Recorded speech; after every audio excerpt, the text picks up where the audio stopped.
நாளைக்கு எனக்கு university project submission. ஆனா என்னோட ப்ராஜெக்ட் இன்னைக்கு சல்லியா நொறுங்கிடுச்சு. அவ்வளவுதான், நம்மள முடிச்சு விட்டீங்க போங்க. The journey of Tesla my mini project 2019 எங்க கிளாஸ்ல இருக்கிற நிறைய பேர் எங்க ப்ரொஃபசர் சொன்ன ப்ராஜெக்ட்டை செய்ய ஸ்டார்ட் பண்ணிட்டாங்க. ஆனா நான் மட்டும் இல்ல அப்படிலாம் முடியாது, என்னோட ஓன் ப்ராஜெக்ட் தான் பண்ணுவேன்னு சொன்னேன். அதுக்கு எல்லாரும் முன்னாடி என்னை கூப்பிட்டு வச்சு கிண்டல் பண்ணி சிரிச்சாரு. அப்ப எனக்கு கொஞ்சம் கஷ்டமா தான் இருந்து, பட் எனக்கு தெரியும் என்னால என்ன பண்ண முடியும்னு. நான் பண்ண போற ப்ராஜெக்ட் ஐடியா எனக்கு எப்படி வந்துச்சுன்னா, என் ஃப்ரெண்டு ஒரு வாட்டி சொன்னா டேபிள் ஃபேனுக்கு பின்னாடியும் ஃபேன் வச்சா 360 டிகிரி காத்து வரலன்ட்டு. அப்பதான் எனக்கு ஒரு ஸ்பார்க் ஸ்ட்ரைக் ஆச்சு. நம்ம ஏன் விண்மில் அப்ளை பண்ணக்கூடாது, அப்படி பண்ணா ஒரு 50% ஆஃப் த எனர்ஜி நம்மளால எக்ஸ்ட்ரா ஜெனரேட் பண்ண முடியுமே. அப்படிதான் எங்க ப்ராஜெக்ட் ஸ்டார்ட் ஆச்சு. இதை பத்தி கொஞ்சம் ரிசர்ச் பண்ணதுக்கு அப்புறமா எங்களோட ஓன் டிசைனை நாங்க கம்ப்ளீட் பண்ணிட்டோம். இப்போ இதை ஃபேப்ரிகேஷன் பண்ணணும். இதுதான் பெரிய வேலையே. பக்கத்துல இருக்க கைலாங்கல்ல எதனா ஒரு மோட்டர் கிடைக்குமா தேடிட்டு சொல்ல எனக்கு இந்த ஆர்ஓ வாட்டர்ல யூஸ் பண்ற ஒரு பம்ப் கண்ணில் மாட்டுச்சு. சோ அங்க இருந்து 2 மோட்டரை உசார் பண்ணிக்கிட்டோம். வெல்டிங் ஒர்க் எல்லாம் எனக்கு தெரிஞ்ச ஒரு வெல்டிங் ஷாப்புக்கு எடுத்துட்டு போயிட்டு அதையும் கம்ப்ளீட் பண்ணிட்டோம். நெக்ஸ்ட் இந்த விண்மில் 360 டிகிரி சுத்துறதுக்காக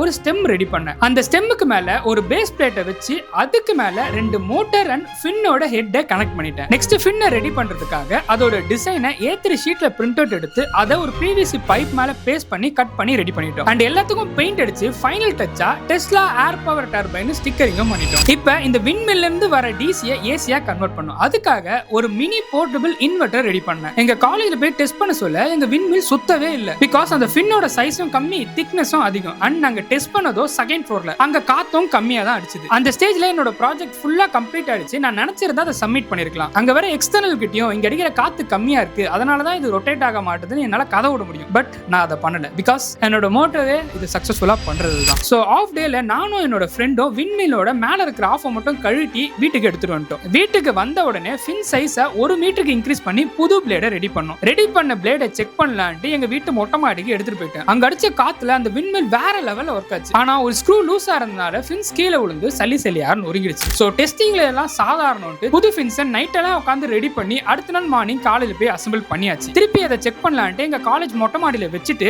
டீ குடிச்சிட்டு வந்து பார்த்தா திருப்பி சல்லியா உடைஞ்சிருக்கு. அடுத்த நாள் காலையில எனக்கு யூனிவர்சிட்டி ப்ராஜெக்ட் சப்மிஷன். சோ திருப்பி வீட்டுக்கு வந்து புது ஃபின்ஸை விடிய உட்காந்து ரெடி பண்ணி அடுத்த நாள் முத ஆளா காலேஜுக்கு போயிட்டு ஃபின்ஸை ரெடி பண்ணி ப்ராஜெக்டையும் கம்ப்ளீட் பண்ணிட்டோம். எந்த ப்ரொஃபசர் என்ன பார்த்து சிரிச்சாரோ அவுட்புட்டை பார்த்தோன்னே ஆஃப் ஆயிட்டாரு. நாங்க இவ்வளவு கஷ்டப்பட்டு இந்த ப்ராஜெக்ட்டை பண்ணிருப்போம்ல, எனக்கு A கிரேட் தான் கொடுத்தாங்க. S கிரேட் யாருக்கு தெரியுமா கொடுத்தாங்க? ஒரு டிஃபன் பாக்ஸ் வேக்யூம் கிளீனருக்கு. எனக்கு A கிரேட் கொடுத்ததான காரணம் என்ன தெரியுமா? அப்ப எனக்கு 2 சப்ஜெக்ட்ல அரியர் இருந்தது. இதெல்லாம் ஒரு காரணமா வச்சு எனக்கு கிரேடை கம்மி பண்ணாங்க. சோ நீங்க நிலாக்கே ராக்கெட் விட்டாலும் நீங்க ஆல் கிளியர் பண்ணாதான் உங்களுக்கு ப்ராஜெக்ட்ஸ் எல்லாம் ஃபுல் மார்க் போடுவாங்க. எனக்கு இந்த கிரேடை பத்திலாம் எந்தவித கவலையுமே கிடையாது. பிகாஸ் நான் சக்சஸ்ஃபுல்லா என்னோட ப்ராஜெக்ட்டை முடிச்சிட்டேன். உங்களுக்கு இந்த மாதிரி உங்க ப்ரொஃபசர் எதனா சம்பவம் பண்ணிருந்தாருன்னா அதை கமெண்ட்ல சொல்லுங்க. அண்ட் உங்க ப்ராஜெக்ட் டீமை கமெண்ட்ல டேக் பண்ணுங்க. அந்த ஃபாலோ பட்டனை தட்டிட்டு என்னோட ஜர்னில ஜாயின் பண்ணுங்க.